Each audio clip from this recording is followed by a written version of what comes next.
In June or July of 2013, the Amy Warden Soap Challenge had as their monthly challenge the Mantra Swirl, and with a specialization that you could do called the Feathered Mantra Swirl.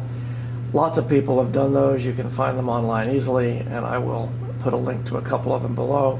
But I've never made one, so that's what I'm going to do here, and thought you might enjoy a video of that.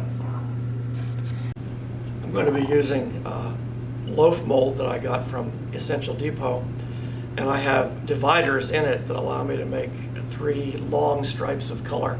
I bought the dividers on Etsy, and that company doesn't seem to be there anymore, so I'm not sure where you get the dividers at this point in history.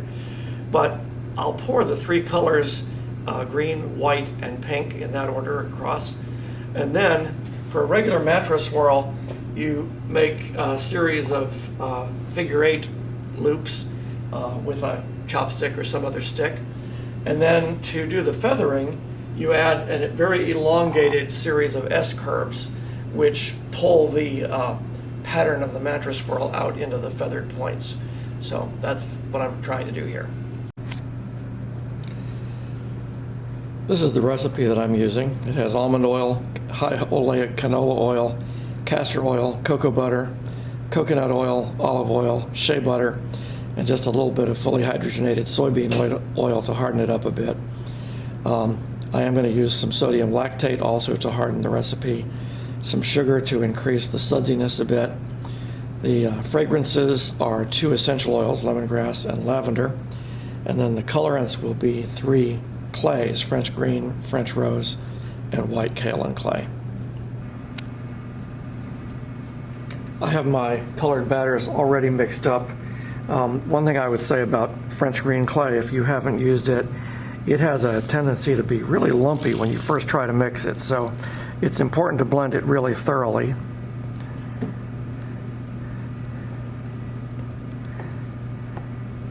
I'm going to do these a bit at a time so they don't leak under the dividers, although that's not really a big problem with these dividers.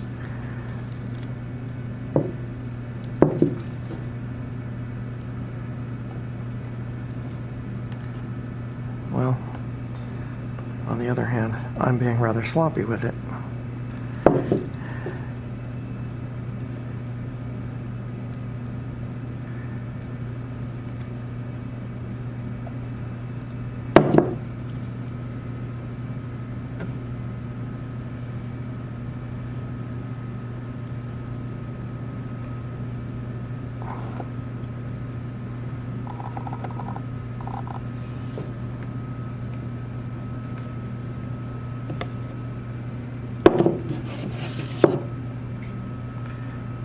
This mold's going to be quite full, but when I take the dividers out, that should sink down somewhat.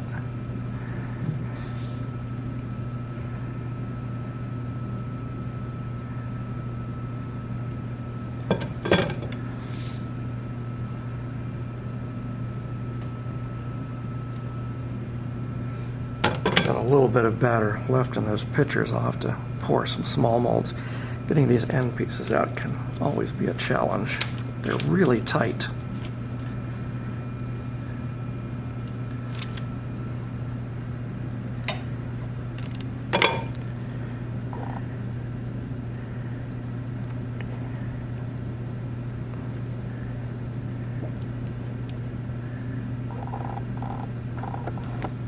There we go. Now, the figure 8 curves. I'm using the thick end of a chopstick here.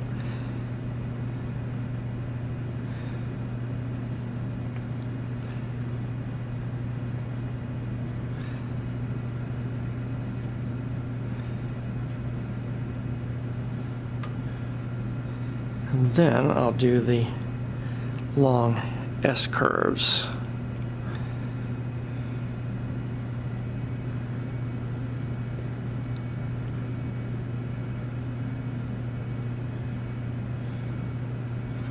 And once around the outside edge.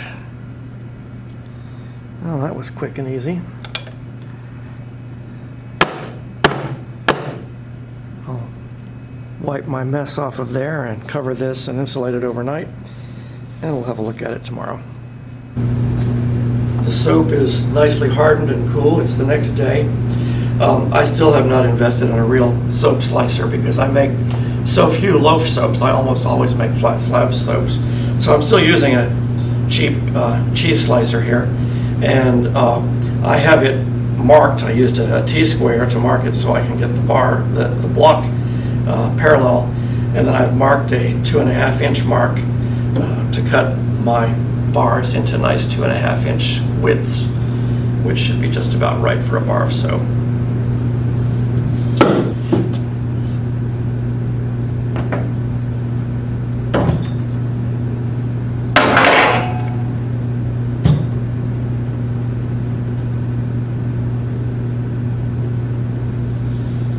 One nice thing about using sodium lactate in a soap is that it really makes it easier to get it out of a mold. It should slip right out. Yeah, I can feel it popping already. There it goes.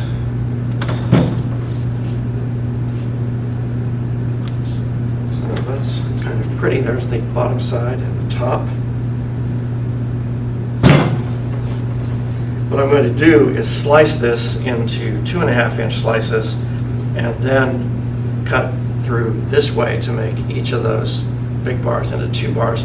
So they'll show the feathered Mantra Swirl pattern on the tops of both pieces of soap.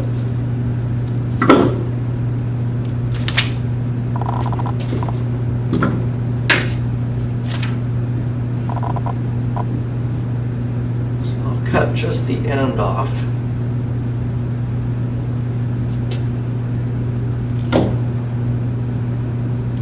See that the side view is not all that good. I'll show that up close later.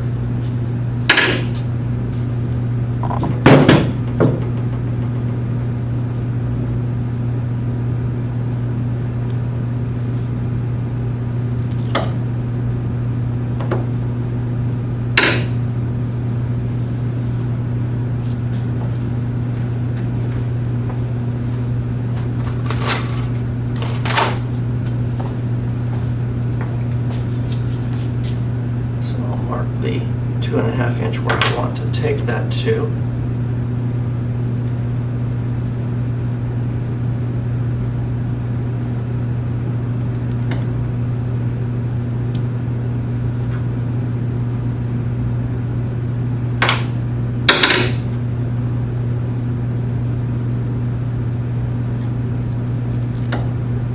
This could have been left in the mold a little longer. It's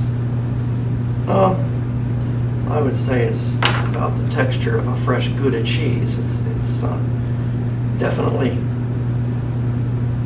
a little soft still. Handleable, but soft. Now, I'm just going to eyeball these for cutting them in half.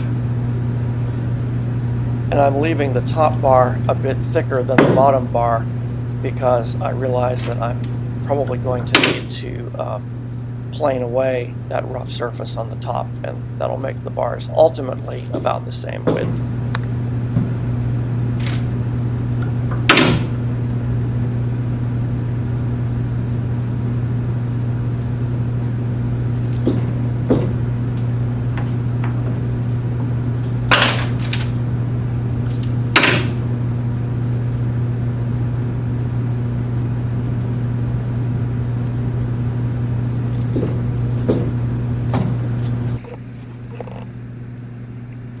Here are the cut bars. On the right is what was the top of the loaf, and then to the left is the bar that was directly underneath it. So making that horizontal cut through the loaf gives that second bar with a similar pattern. The tops obviously are a little rough. I will probably plane that off when they've had a few more days to harden up a bit.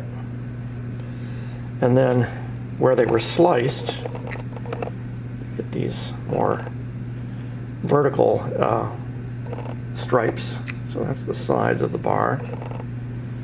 And then, of course, the underside of the top bar should be a perfect mirror image of the top side of the bottom bar.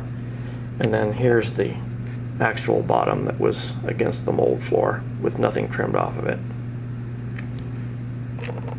Again, the bottom of the top bar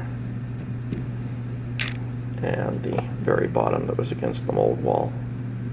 The sides, which were against the mold, are just kind of plain.